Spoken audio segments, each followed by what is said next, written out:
Live from the Green Room Studios, from the spacious property of Bates Nursery and Garden Center, 3810 Whites Creek Pike, it's the At Home Show with Josh Cary and David Bates. Hey, welcome in, everybody.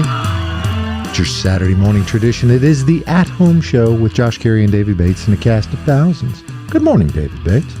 Hey, good morning to you, Josh. It's raining outside, boss. It's a bit of a dampish day, and let's just get right into that. Okay. And probably can put the garden hose away for the rest of the day. Or the week. And, of course, today is Saturday, the 7th of January, and we're week into this year. So let's just move along. Currently 41 degrees here at Bates Nursery Station, live from the green room here at the At Home Show. As we creep up on 25 years, Josh, yes, our broadcast career together. There are those who probably don't refer to it as a career, but we do. In arrears. Because it's our career, and we can call it a career if we want to. That's anyway, right. It's our show. Digress.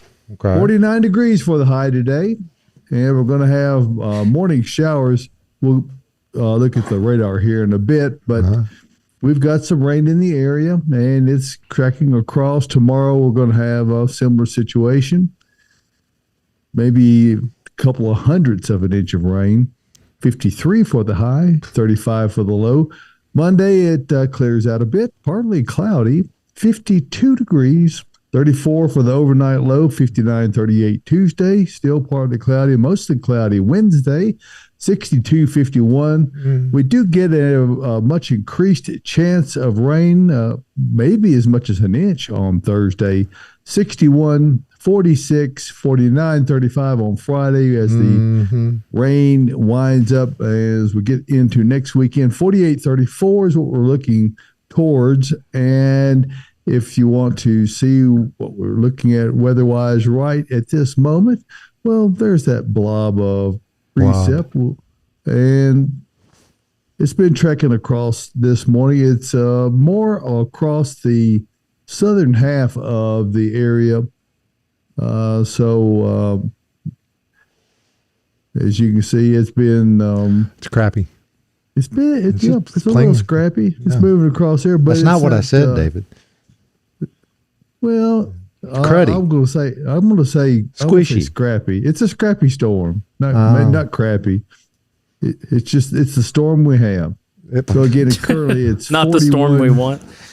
Not the storm we want. It's the storm we have. So again, it is. We could be in coastal California. Would you want that one? And it's just it's a great segue, Josh, to talk about extremes of weather, and extremes have become the norm. California, they go from mega drought, 20-year drought, to devastating floods. These things are mudslides next week. Pardon me? It'll be mudslides in California next week. Probably already is. Yeah, there are some now. The question of it is, can enough of this get over the mountains to do anything towards Lake Powell and Lake Mead? I don't know the answer to that question. Maybe there's enough snowpack that offers some relief on that side. We are clearly out of drought now. Yes, I think that is true. And that voice you heard just there was Tyler Blankenship. And the FACC. Good morning to you, Tyler. Good morning, David. Appreciate you being here today, and we're going to welcome in our other participants this morning. Caroline Gant, Austin Lowen. Good morning, guys. Glad to have you in today. Oh, there it is. Good morning. Already been muted. And dealing with the extremes is a normal part of working at Bates Nursery and Garden Center. Well, yeah, I would say so. Okay. It's become a normal part of it. You go from we had a really hot, really dry summer. We've had a significant amount of rainfall. We had almost 3 inches of rain this past week. So we've had no little amount of rain, and we have mild temperatures, then we have extreme record-breaking cold temperatures we haven't seen in many decades. Then it goes very mild again. Everyone believes their landscapes have completely died. They have not. They're convinced. We'll talk more about that. Mm-hmm. But it's a very distressful situation. It's hard for people to know what to do, and I think it is our job to help people understand exactly what's going on with their plants. How should they interpret what they're seeing, and how to prepare right now to get through this period of time that precedes spring. The worst part about all of this is that it happened at the very beginning of winter. Like the so day you got of. all winter to look at this scorched foliage, and it's hard to do. It's very difficult to do. And the look of my pansies really depressed me yesterday. Well, but they'll come back out. They will? Almost certainly. Oh, okay. Are they in pots, Josh, or are they in the ground? Yes, they were in pots. The ones in the pots, they really don't. They may not make it. Oh, mine look gone that are in pots. In the ground, they look all right. Yeah. And of course, Austin and Tyler put together a video that was out on Instagram this week. Got quite a lot of activity, and Austin does a great job of demonstrating the difference between how the leaves normally look on an Akuba, which a lot of people have. If you've got shade, it's a great plant, and how they currently look. And I think the important thing of all that is people. I deal with the email that comes as a result of the newsletter, and it's no little bit of email. So I just try to answer people and the best of my ability and tell them it's going to be okay. But I assure them, yes, the foliage is dead, but the plant is not dead. No. And foliage has not dropped off. It will, or it'll slough off, or it'll just wilt down and dry up, and it'll have to be cut off later. And that's the very difficult message to help people understand that doing nothing is the appropriate thing right now. So your thoughts on that, Austin? I think that's one of the hardest things for people to comprehend, and that's not just now, but really all the time. It certainly goes for Caroline's world with her indoor houseplants. Doing less is a lot of times better, and that's certainly the case this year. We can't really do anything yet. We have to wait until we see where new growth happens with the, we talk about broadleaf evergreens, and whenever I say this, if you don't know what that means, it's just it's the plants that keep their foliage through the wintertime, but their leaves are fairly broad, so they have a large surface area. Like so that magnolia behind me right there. Exactly, broadleaf evergreen, and they have a lot of area to where they can be injured, and then this year we had cold enough temps for them to be extremely injured, all the way to the point where they're not coming back, those leaves that are on there now. But the new growth on a broadleaf evergreen happens on buds that are on the stems below the foliage, and we need to wait and see to see where it's going to leaf out at, and that's what we, even as horticulturalists, do not know yet, is where. That's Josh. Always something, man. I was on something. Oh, you're into it. So hey, guys, you made it 9 minutes. Yeah. So that's pretty. That's nearly a record for Josh. But anyway, so we've gotta wait to see where the new growth happens on the plant. And let's talk about laurels for a second. Everybody's got laurels. I mean, extremely popular, especially skip laurels, which are the upright growing evergreens that provide some sort of block with your neighbor or whatever. A good little evergreen screen. Well, we need to see where it's going to leaf out at. If we're lucky, very lucky, they're going to leaf out from the very topmost part of the plant. And then, like David said, those old leaves are either going to fall off or we're going to have to go out there and strip them off after the new growth happens. Now, this may not happen, and I've got a feeling that it probably won't. What I think is going to happen is that buds are going to crack from a little bit lower on the stem, so I think we're going to lose some of that height that we got from our skip laurels. But then once we see where that growth occurs from, that's whenever we know when to go in and cut. You can just tell if you have new foliage that is emerging halfway down the plant and not anywhere above that, then that's the time when we can go out and cut and remove those old stems and let that new growth happen. And a lot of times your plant will be almost rejuvenated a little bit. It'll even look rejuvenated with these new, fresh, clean green leaves, and you'll have a nice looking plant. But we've got to wait to see where that growth occurs in the spring, typically around April-ish. Yeah, everybody likes a new haircut. Makes everybody feel good. Mm-hmm. Yeah, and what it does is it forces these lateral breaks down much lower than what you would not get otherwise, because people would not normally trim them that far back. It certainly is nothing wrong with doing that, even if it wasn't a severe freeze. But people tend to be a little leery of trimming that hard, so they don't do it. But this year will be the exception. You're not going to be given a choice. I think that there will be a great many plants and of broadleaf nature that will have to be cut back at least a third of the way back, many of them halfway back, maybe some more than that. The tops have been killed on a lot of them. But the thing that I try to really remind folks about is that the root system has not been damaged. It's all below the ground. It was all insulated by the earth itself, and we had a really good rain prior to the extreme change in temperature, so the ground was saturated. So what you have is a fully intact and healthy root system that's ready to push all that energy into a plant that was formerly much larger. So when you cut it back, it's going to really break heavily, and it really has the potential to make a more beautiful plant than it might have been previously otherwise. Mm-hmm. You know what I've been fighting with in my head horticulturally? This is what I've been thinking. Y'all give me your thoughts on this. Okay. So a broadleaf evergreen plant, it's an evergreen plant. It keeps its leaves through the winter here. Does that mean that plant everywhere is evergreen and providing photosynthesis through the winter? So that's the biggest key. Those leaves are up to provide photosynthesis.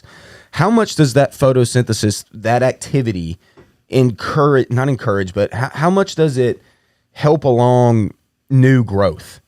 Like, if it doesn't, like you said, David, this happens so early in the winter. We've got such a long period of time where they don't have leaves, so they're not actively photosynthesizing right now. How much food or energy does those old leaves provide to give new growth? That's what I'm wondering, and that's why I'm saying that I don't think that every single bud, like typically in the spring, if we didn't have this event, every bud typically would crack and make new leaves.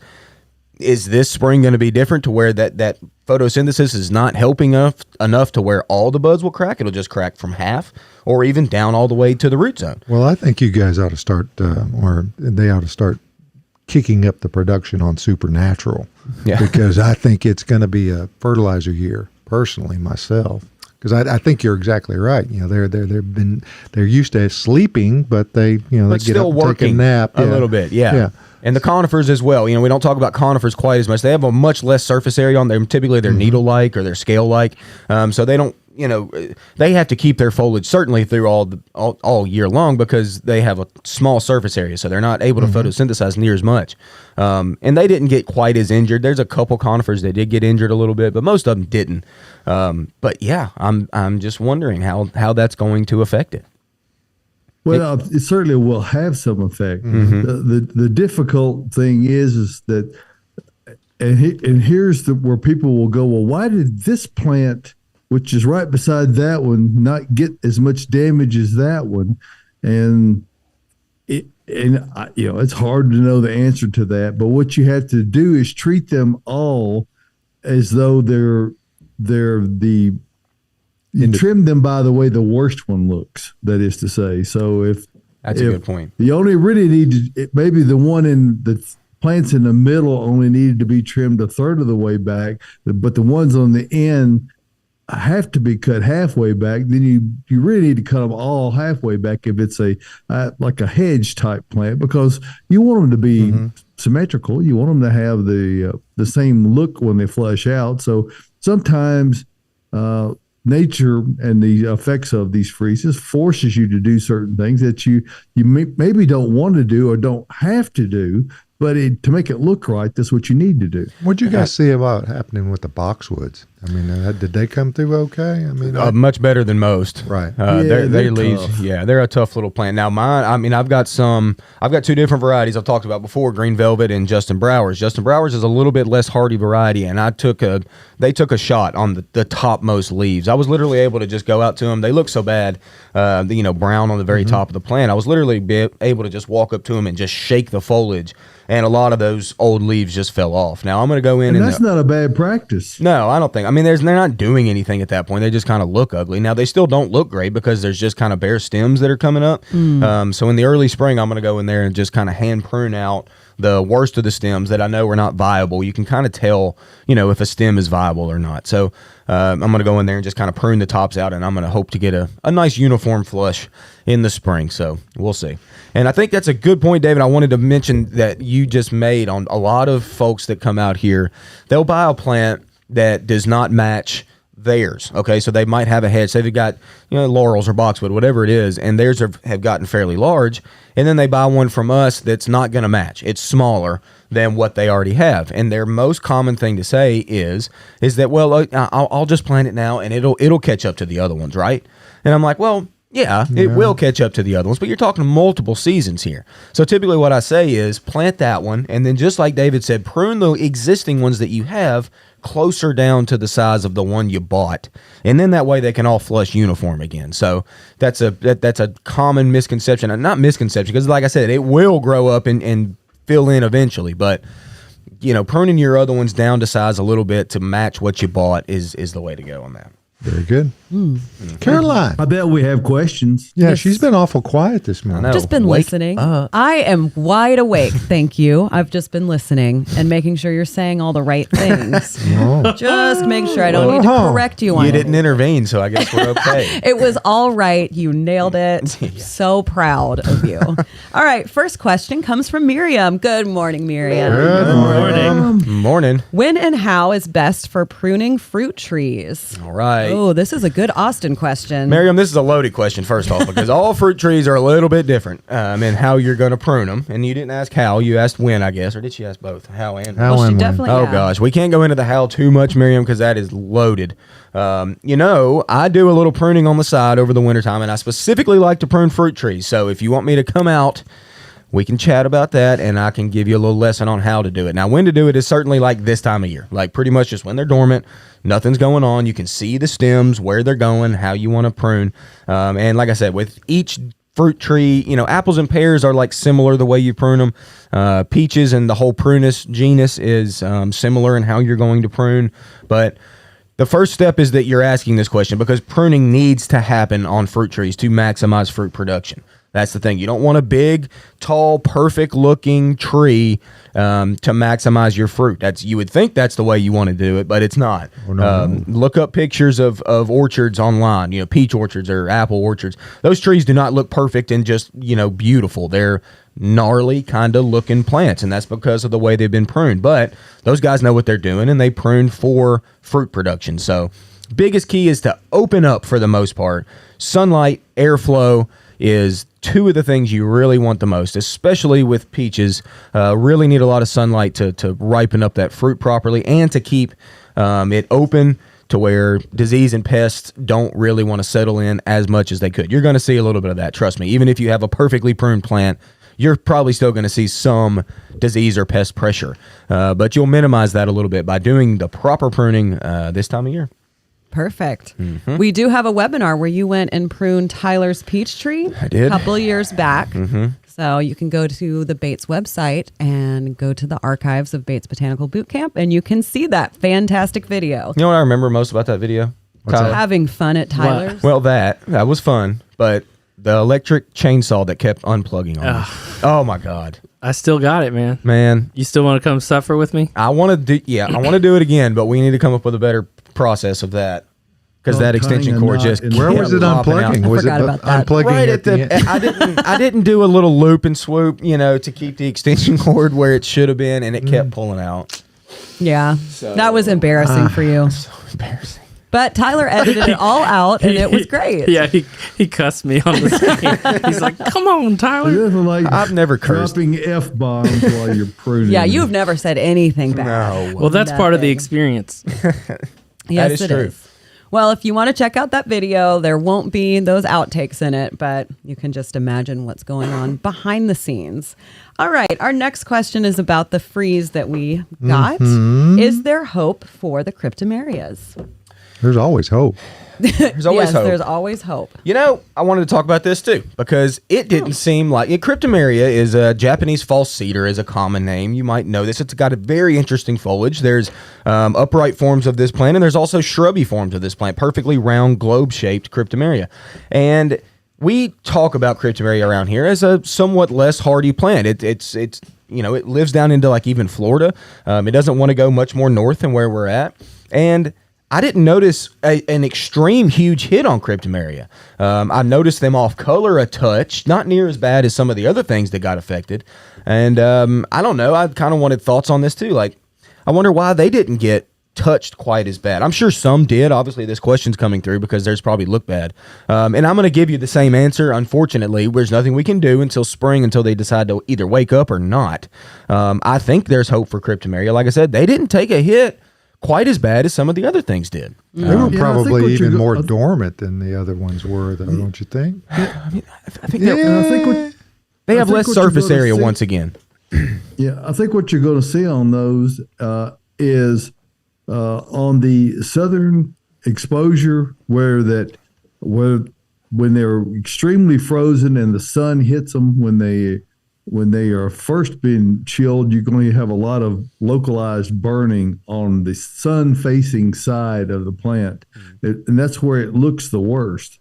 So you may be forced to trim them to get some of those dead tips off of there, which, like we were talking before, it's going to force you to trim it all the way around in order to achieve some kind of balance to it. Because Just you put it don't on want to turntable be- and turn it. You don't want it to be just, tight on one side. You want it to look the same all the way around. So sometimes you have to do some additional work that would appear to be unnecessary just to achieve a better look of the plant. Another one of the things that has occurred to me, Austin, is that this is a great opportunity for people who have had issues with shot hole fungus on their laurels to really do a great job on cleaning all that up and to perhaps greatly reduce the incidence of that pathogen. That's a good point. Yeah, I mean,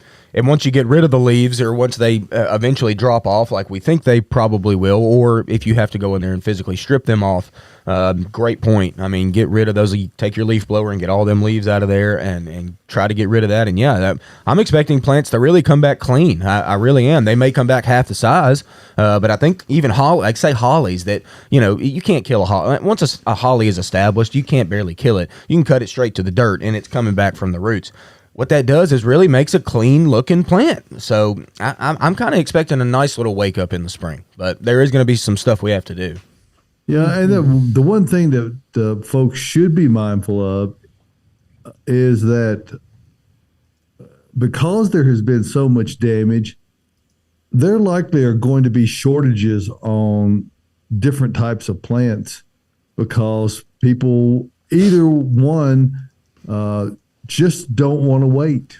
They can't stand to wait a little bit longer. They just want them out of there and want to put new ones in there, which I think is a mistake. I mean, it's true we make our living selling plants, but we want to try to give you information to make the best decision. So it's going to be in your best financial interest just to give it a little bit of time.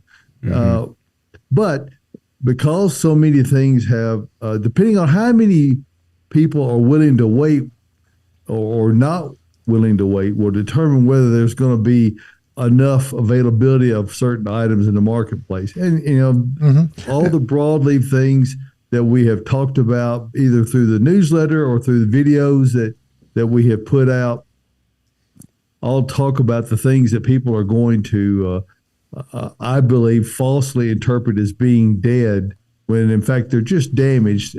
And if given enough time and some tender loving care, they're going to recover and do quite well. Speaking of tender loving care, let's take just a moment to talk about one way to do that, and that's using Earth Mix garden products. You got Josh, that right. You are a strong proponent of using Earth Mix Supernatural. Absolutely. And Earth Mix Supernatural is a great organic compost.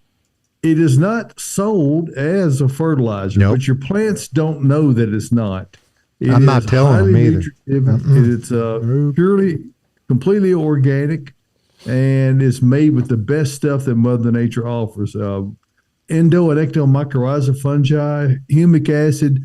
It contains mushroom compost, earthworm castings, chicken litter that has been screened and composted, fine litter, and a great deal of other things. So no matter what you're needing to improve or to add nutrition to, Earth Mix Supernatural is indeed a great product to consider as we come out of this freezing condition, and get it down. You can use it not only on your trees and shrubs. It's 100% organic, so you can use it on all your gardening efforts. It's a great product to help turn into your soil if you're preparing for spring gardening. Yes. So consider Earth Mix Supernatural as you're working towards spring. Of course, we have the complete line of Earth Mix products available to you, and those are available at independent garden centers and other fine resellers all over the Middle Tennessee, Kentucky, Southern Indiana, Ohio areas. Click on the Find Earth Mix tab, and if you click on that, you can set the distance that you want it to look for. This is set to 100 miles. If I go out further, say out to 300, you're going to Modesto. I don't know how you got me out there. That's not the right. But if you were in California, there's no. It would tell you where you could get it. Yeah. Oh, it would. Yes. I don't know how Fresno, California got in there, but they probably could use it out there. Absolutely. But if you're in Middle Tennessee, if we could travel that fast across the U.S., it would be mighty handy. Anyway, for whatever reason, it does not have me where I want to go. This normally works. So anyway, you'll get the. I just refreshed this map before the show, and I did not look to see what address it was pulling up. But needless to say, if it's in the Middle Tennessee, Kentucky area, there will be pins that will show up and give not you needles, turn directions for a location nearest you. And just remember this: success in gardening begins at the ground level when you use Earth Mix garden products, and we appreciate you giving us a few minutes to talk about that. Yes. Whenever you're planting trees and shrubs, Earth Mix Landscape is a great choice. And ask any of the professionals of the garden centers that you're dealing with in Earth Mix garden products. Matter of fact, I spoke with Dean Higbee yesterday of South Branch Nursery, and he was he's been a many-year reseller of our products. So go out there and on Chebbville Highway. That's right. So go ahead and see Dean and his great staff out there. That's a nice garden center. Yeah. Yep, very nice. So Earth Mix garden products. Keep that in mind to have your best success. And Tyler has got a lot of stuff coming. Annette Schrader. Everyone. You're going to see it and hear about it all over. Okay.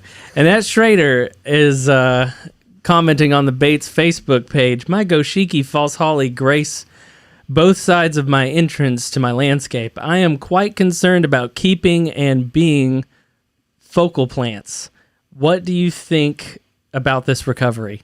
Yeah, and I Goshiki? have the same cultivar and in two different large mass plantings in my backyard, and they look, I suspect, just like Annette's look. Is And there I any? think mine are going to be fine, although Now, they. for us newbies, what is a Goshiki?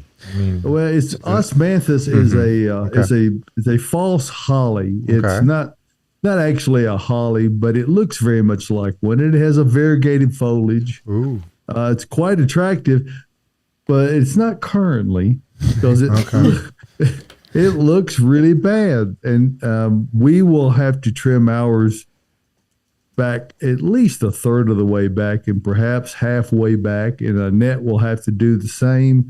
If hers are out freestanding out in front of an entrance, she will have to go at least halfway back. Well, and again, hopefully like, it can be. Austin had You're going to mentioned, do it symmetrically, whether or not it needs to be done on both of them. yeah, likely there won't be much difference on those Right. because they're on either side of an entrance, so they're probably going to have the equal amount of damage.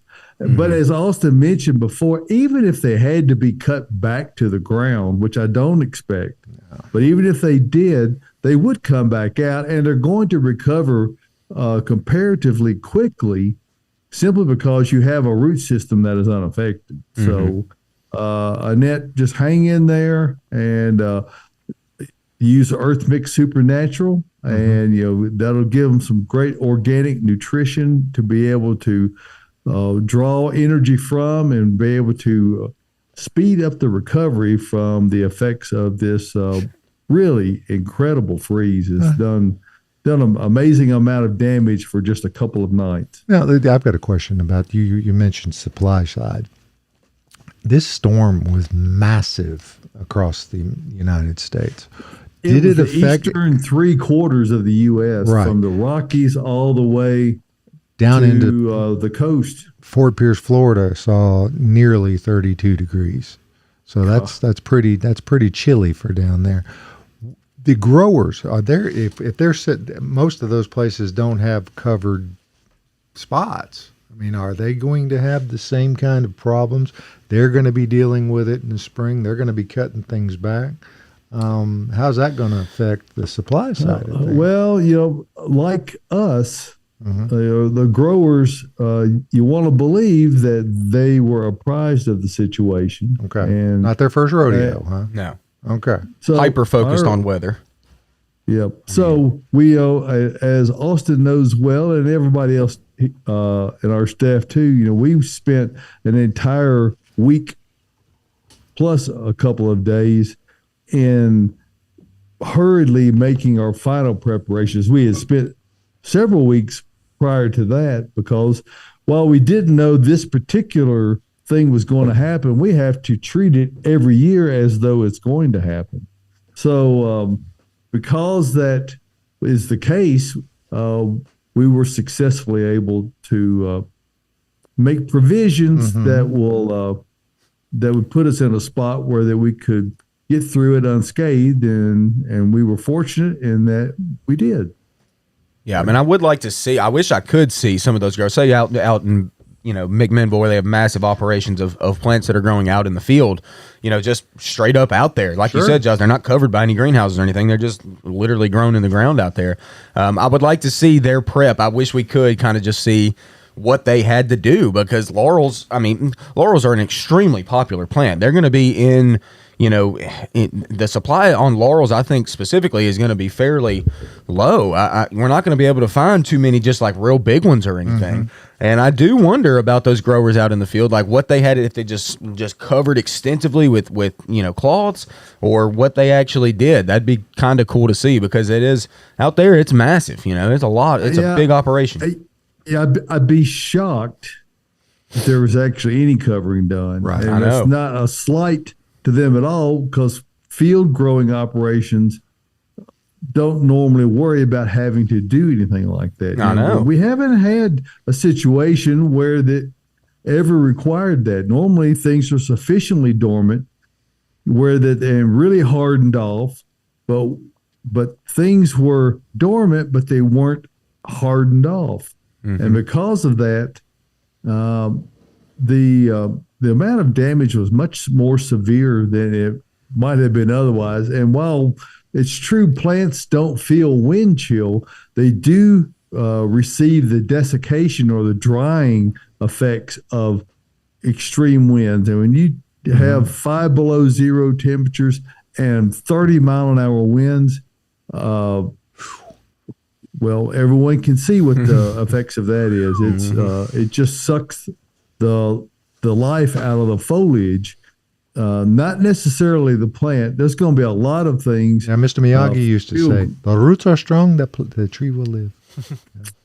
Well, there's going to be a lot of things out in the field that's going to be treated just like things around people's homes, and if they're going to have to cut it back and let it grow back out.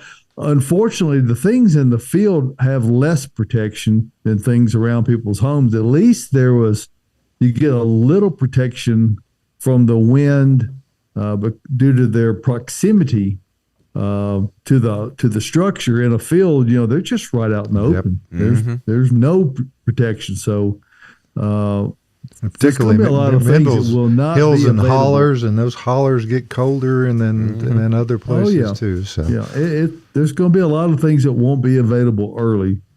That's just the way that it is, and so everyone needs to be patiently mindful of that, and that's just another reason to give what you have in your landscape a chance to come back out.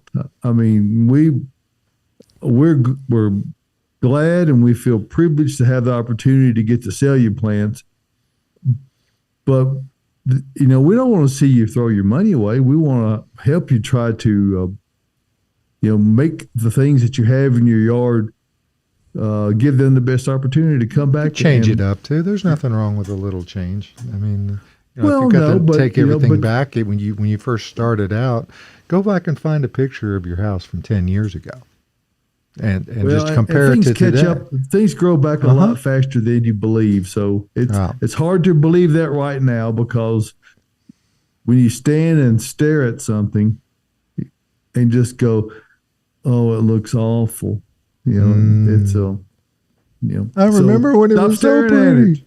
I remember when it was so pretty. So, Hey, Caroline. questions by chance? Hey everyone. Okay. Are we ready? Yeah. Should we expect damage on our Japanese maples this spring? Yeah, good question. We haven't talked much about deciduous plants because deciduous plants do go dormant, and they they don't have leaves to look horrible right now. We don't know the extent of any deciduous damage. We might see some on like less hardy things like say crepe myrtle or something. You might see some issues with those. With Japanese maples, I don't expect too much damage. The cool thing about Japanese maples is that you can really see if you go along and look down their stems, you can really see their buds that are say a term we use around here like juicy. They've got some life to them. So you can look at those buds, those buds that are waiting to crack in the spring, and see how viable they look. If you go to a point, like typically Japanese maples, if they suffer any damage, it's from the top, the tips of the plant, which we see a lot out here. We have to go in and trim some of what we call tip damage or tip burn, and that's the very most top of the plant. And we might certainly see a little bit of that damage this year, especially some like a coral bark is one of our best sellers by far, and it suffers a little bit of tip dieback each year, and that's but it's pretty evident on the plant. You can look at the tops of the stems and see that they look off color. They do not have buds that are ready to, grow in the spring. You have to go down lower on the stem until you see those buds that look good and the bark looks viable. And then we're going to do all that pruning.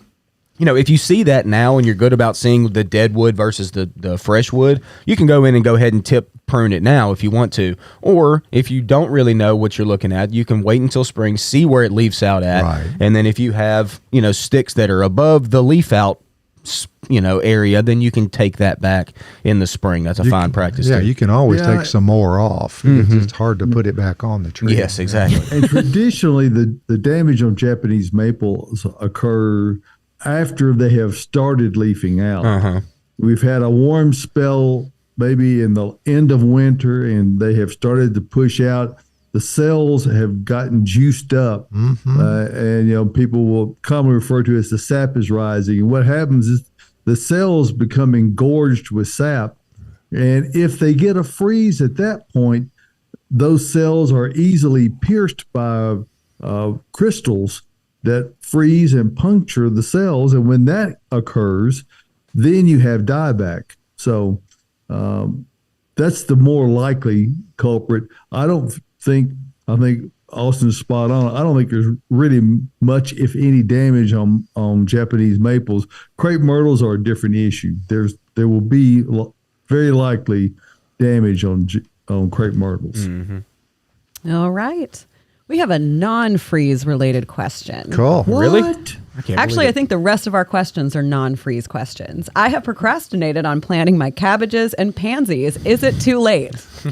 I like that question. That's a great question. It's simply too late, yes, because I don't think you're going to find them anywhere. I mean, it's at this point, we don't have any cabbages or pansies. I mean, it's just, way late on that. What if they do, though? Yeah, they might just be in a garage. Hey, maybe you've got some seed you started in the house. I guess.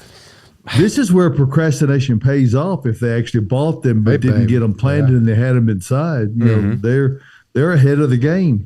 Yeah, and the weather, like we talked about earlier, the weather's pretty decent, pretty fair for the next week or so. So I mean, if you've got them, hey, set them out. Why not? Yeah, Protect your cabbage though. Yeah.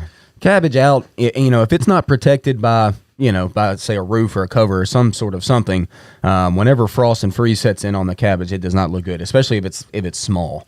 Something that's already grown and been growing in the fall and got a little bit bigger, it can handle a frost and a freeze a lot better. Young stuff like that, cabbage specifically, is not going to handle that very well. Now, pansies are a different story, extremely cold hardy. They even made, like I said, I've got pansies in the ground, and they took a little bit of a hit on the tips, like a little bit, but really not bad at all. Pansies are very cold hardy, so set them out. Why not?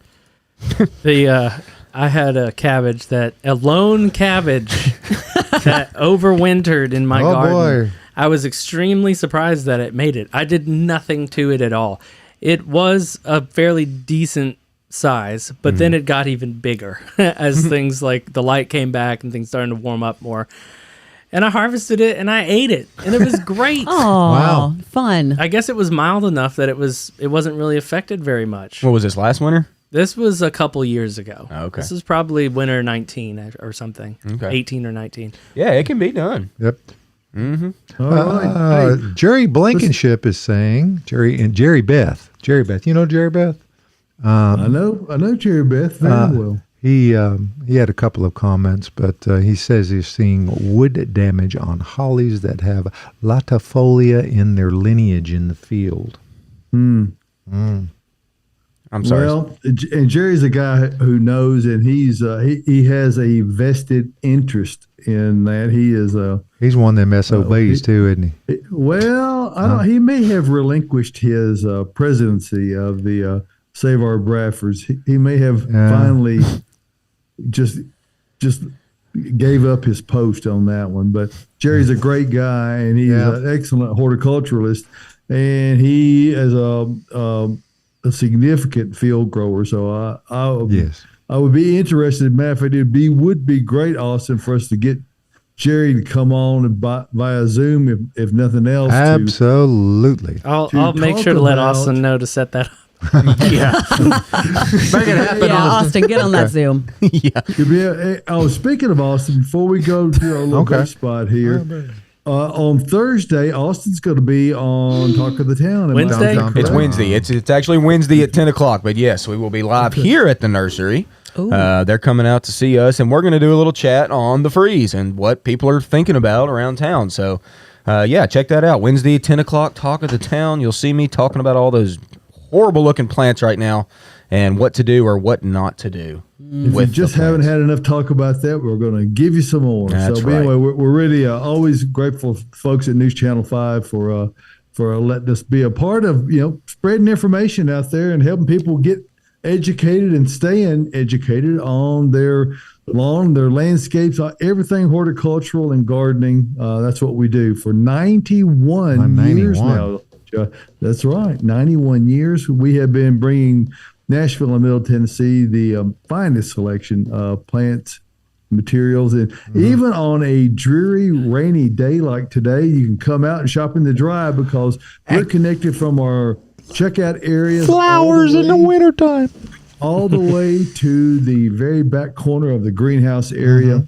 So come on out and see what we've got. Nothing else, just, get cabin fever and shake it away. Just get out, walk around, and stay dry the whole time. It's a pretty nice environment on a otherwise dreary January day. So come out and see us. Maybe you've got some pictures, things you're thinking about working on for spring. Maybe you've got pictures of plants that you've got concerns about. We'll be glad to talk to you about it and help you to know that, okay, waiting's the right thing to do. So it's gonna be okay. Come out and see us, Bates Nursery and Garden Center. We've got everything you need for your landscape, your gardening efforts. And if we don't have it now, we will have, because our goddess of gardening and all things green, Julie Patterson, has got it coming in. So you just wait. We're going to have a spring to remember here at Bates Nursery and Garden Center, but you don't have to wait until spring. Right. We've got it ready to go right now, and we are conveniently located 1 mile north of Briley Parkway at exit 19 on Whites Creek Pike. That's just minutes from Rivergate, Opry Mills, Nashville West. And Josh, it's worth the drive from anywhere, no matter where you're coming from. Or anywhere. And we're open today from 10 until 2. So it's important to remember our Saturday hours are dialed back a little bit. So come on out at 10 o'clock till 2.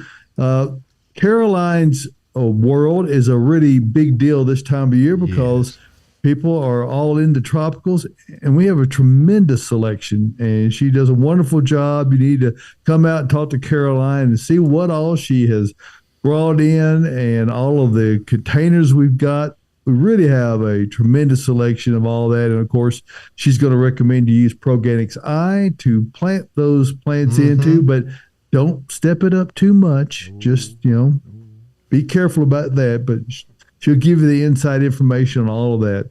Beautifying Nashville since 1932, Bates Nursery and Garden Center. We appreciate you giving us a moment to discuss, and come on out and see us 10 to 2 today. We're closed on Sundays until spring. So there you go. All right. So speaking of houseplants of them, indoor Proganics I Earth Mix, what else do you need when you get a new houseplant and soil? You need a container. And what we've been doing all week? Unloading 23 pallets that we got in from Pottery Market right before the holidays. So we are fully stocked. We're looking very nice, very fancy. Shout out to Karen. Thanks, Shout out to Karen at Pottery Market, who's been on the show before. Yeah, Austin said, thanks, Karen. I have to say, Karen's paperwork and pallets are always perfect. I mean, everything's packed perfect. Everything's laid out perfect. Not a single broken pot. Not a single broken pot. But we have all the way from 2-inch to probably 22-inch pots. So some really heavy ones we had to unload. Yes, we have been getting... All right, Karen. Karen's sending us those heavy pots. We've been getting a good workout in. Yeah. But if you're not ready to buy any plants, come check out all of the containers we have at the nursery right now. Really good selection right now. We got some really, really pretty stuff. We did. I want to buy a lot of it, but I would spend all of my money. All right. Other small plants that like similar conditions to ZZ plant. So there are a couple that I would suggest that would be good, like companion plants to ZZ or go in the same window. Snake plant, Sansevieria, mother-in-law tongue. Those are 3 names of the same plant. That would be great. It can adapt to very low light to medium light and requires pretty much the same water schedule as a ZZ plant. Another one that is kind of surprising, but I find it's in the same area as my ZZ and same watering schedule is Aglaonema. So that's more of a leafy plant, and the variegation on the leaves is really cool. There's pink, there's reds, there's greens, there's whites, and it's very, very similar to that ZZ plant. Another one that comes to mind is Neanthobella palm. That one's going to require a little bit more water than a ZZ plant, but pretty much the same conditions. So your 3 options that come to mind for me right away: Sansevieria, Aglaonema, and Neanthobella palm, which is also called a parlor palm. Those are all really, really easy houseplants and some of my favorite. Josh sounds overwhelmed. Did you take a breath during this? No, I didn't. All right, good. I did not. Oh, John Baker on the Facebook page says that he believes that his wife was queen of the Brentwood Bradford Pear Festival one year in the 80s, David Bates. Is that a thing? Well, And they're still married? we all go through periods of time where we look back and we go, if I had had that to do over, I might have done I wonder if she had differently." the 80s hair. Remember that? I do remember that with the shoulder pads to go with it. Uh-huh. Probably. Yeah. Okay. Go big or go home. That was the rule. Okay, we've got one more houseplant question that I want to throw in there real fast. My Norfolk pine is getting a little dry, but I water once every 10 days. Advice. So my advice is you're probably just going to have to step up your watering this time of year with the heat on in my house. I'm actually watering my Norfolk Island pine as well as a lot of my other houseplants way more often than I do in the spring and summer, which seems a little counterintuitive, but inside the climate in my house is really, really dry with the heat on. So you probably just need to step it up. Now, come spring and summer, it might be time to repot it. It might be pretty root bound, and that would also make you have to water more often. So I'd say April, May, go ahead and pull that plant out of the pot. Check the roots, and if it's super root bound, go ahead and pot it up, but only go up like 1 to 2 inches in diameter, depending on the size of the pot it's in right now. They like to be pretty tight. Most houseplants do, so you don't want to go up too large. But yeah, just step up your watering. It should be just fine. You know, another good way to tell if a plant's like really root bound and needs to be potted up is like take it to your sink and water it, like fill it up with water and watch how fast it drains. So the faster a plant drains means that it is the more root bound, pretty much. Wow. The plant, the roots will squeeze in on itself and they'll get themselves away from the edges of the pot. So you water it, all that water goes right to the edges and right out the bottom of the pot and just gone. That means those roots are not actually taking in that water, and that's a good sign to go ahead and move it up, into a slightly larger pot. Nothing too big. That's a good point, though. Great tip. Not that I'm saying that's wrong. That's very correct. But if you tend to let your plants sit dry for months, like I have done before, when you go to water them, they'll be so dry that it will do the same thing. So just keep that in mind. If that plant is super, super dry, it's probably just that there's no moisture left in the soil, and you basically have to soak it to get it to expand. I had to literally do that. Your Christmas cactus. My Christmas cactus, yes. It was so bone dry, y'all, like bad. Way bad. Y'all would have thought it was dead. I mean, it wasn't dead, but I had to take it to the sink, and I literally filled that thing up. I swear to you, 20 times. Filled it up to the top, and then watched it. And as like she just said, as it gets more water in it, the water that you do put in the top drains much slower as you go. So the first 5 times I put water in it, that water was gone. It just ran right away. Now as I kept filling it up, that 20th water, I'll say, was the slowest drain that I had. That's because there was plenty of moisture in there and it was slowly draining through, not just blowing through the sides of it. So, good point. So that's also another good point. Just what I want to say about houseplants. Underwatering is also always better to do with your houseplants. His Christmas cactus is still alive, and you probably didn't water it, knowing you, for like 4 months. It's that dry and it's still alive. But if you had been watering it every other day, you would have killed it in a matter of weeks. Or it would have just looked so bad, you wish it was dead. He waters as often as he plants olive trees. That's right. Ooh. Hey, that olive tree's still alive. It lost some leaves. That's what they do. When you bring them inside, they shed. Good point. We talk about this all the time with people, with olive trees. You're just killing it. When you buy an olive tree, people want to put olive trees inside the house. I don't know why. They're trendy. I mean, I guess. They look trendy. They're silvery. They're pretty. They're cute. But gosh, you bring them in. I had the cold event. We all had the cold event, excuse me. But just Austin. Yeah, just me. Only me. I brought in the olive into my home. 4 days. 4 days it was inside the house. Maybe 5. We'll just go 5 just to be. There you go. We'll just, 4.5. Rounded it. 5 days inside the house.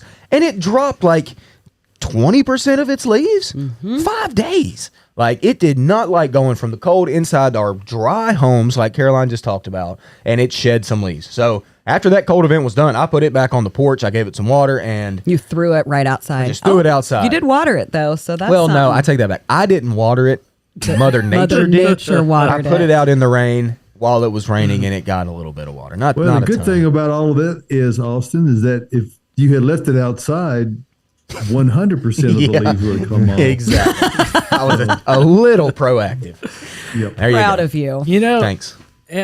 I wonder if, my plants have been cruising along in my garage under a full spectrum grow light. I think I spent $60 on it. No problem. My mandevilla is still blooming. Wow. Nice. In full darkness, other than this light. I have it on a Wi-Fi timer, so it turns on at 6 or 7 a.m., goes off at 7 p.m. It gives enough light that get them through this dark period. So You extend the day. exactly. So do you think, like, if you just do something as easy as supplement with that kind of light, that it would have tolerated it more? No, I think with olive trees, it's the dryness. Temperature, yeah. Yeah. That's what I think too. I mean, I brought it in my home. It had, artificial light, a little bit. But like I said, it was only 5 days. Like, for things that happen quickly in the plant world, like 5 days, like, that's drastic. It's got to be some sort of drastic change, And for me, it was bringing it from the outside that was experiencing cold nights. I mean, plenty of cold nights before that. And bringing it into the house, it was about 70 degrees and dryish. So I didn't like it.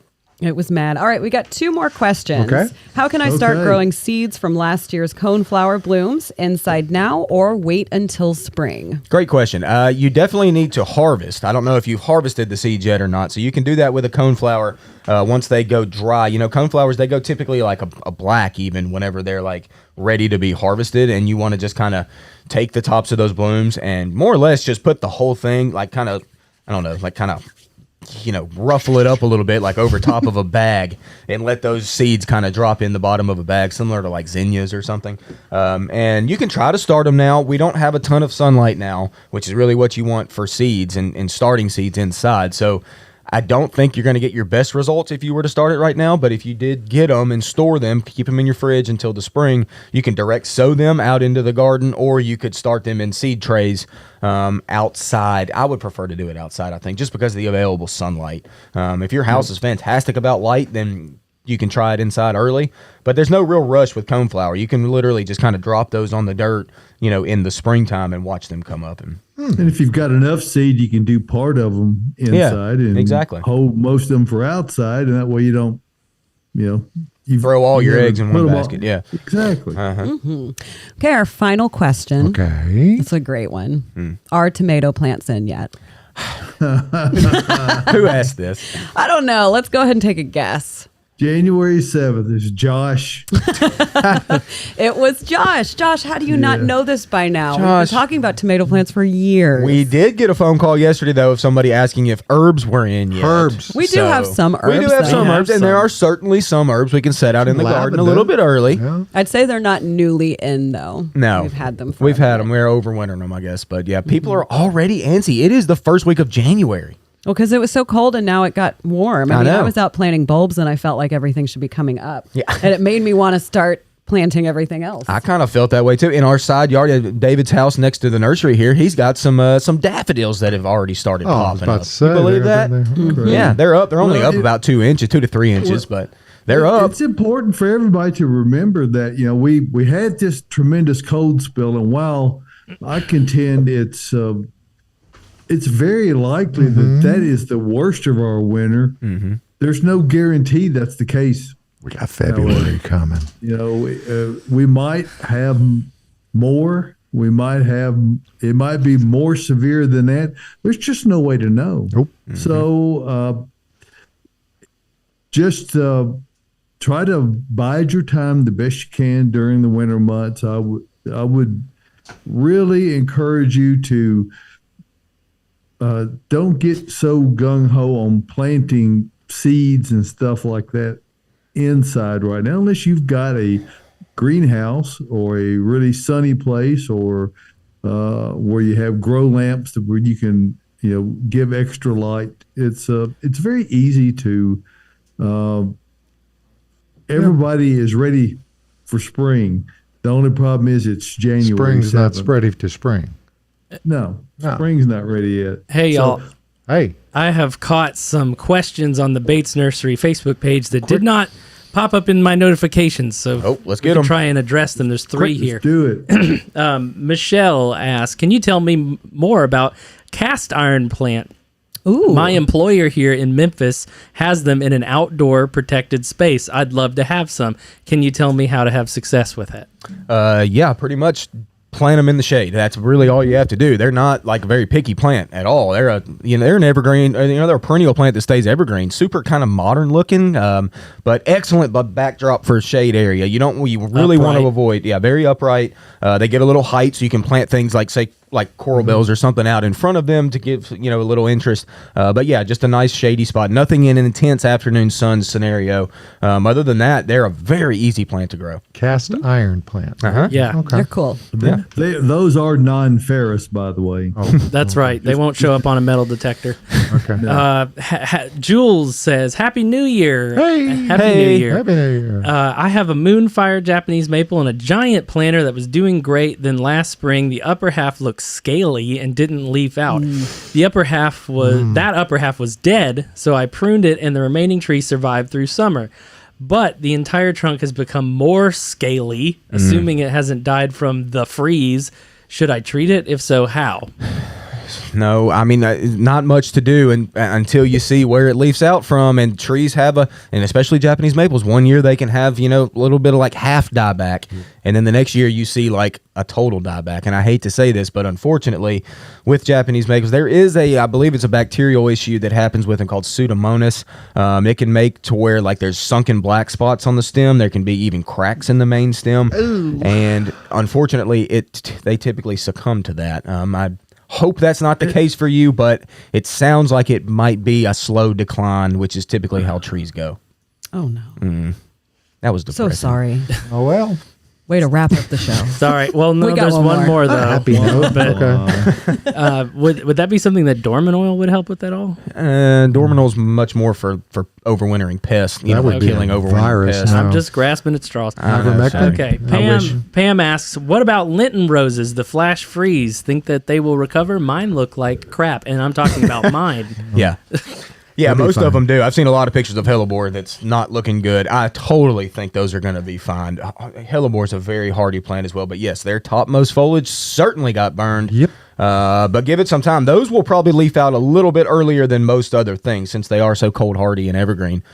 So stick with them. Anything that is like horrible looking though, like on the topmost part, like the leaves that look horrible, you can prune those leaves off and get them back to at least looking a little bit better, and then they should shoot out new growth here soon. Pam's commenting that she has daffodils popping up too. I Man, know. It's crazy winter, It is weird. and we're only a couple weeks into it. Seriously. Yep. Well, There we go. That's it. there we go. Another show is in the books. We appreciate everyone tuning in today. And we're really glad to be a week into this year. Don't forget, we're open from 10 until 2 today. It closed on Sundays until March. So come on out and see us today and bring pictures. We'll be glad to help you out. And Josh, good to see you today. Good to see you, David. Thanks for being here for 25 years. Well, we're getting there. Well, almost 25. We're very close. Remember, like So, the guy, like the guy that got married to the hair lady with the shoulder pads that likes Bradford pear trees. We're different than that, though. Yeah, we are different than that. You're right. Okay. All righty, folks. We do appreciate you participating and putting up with the at-home show and the at-home show crew, some of us anyway. We're going to invite you back next Saturday, and we'll see you then.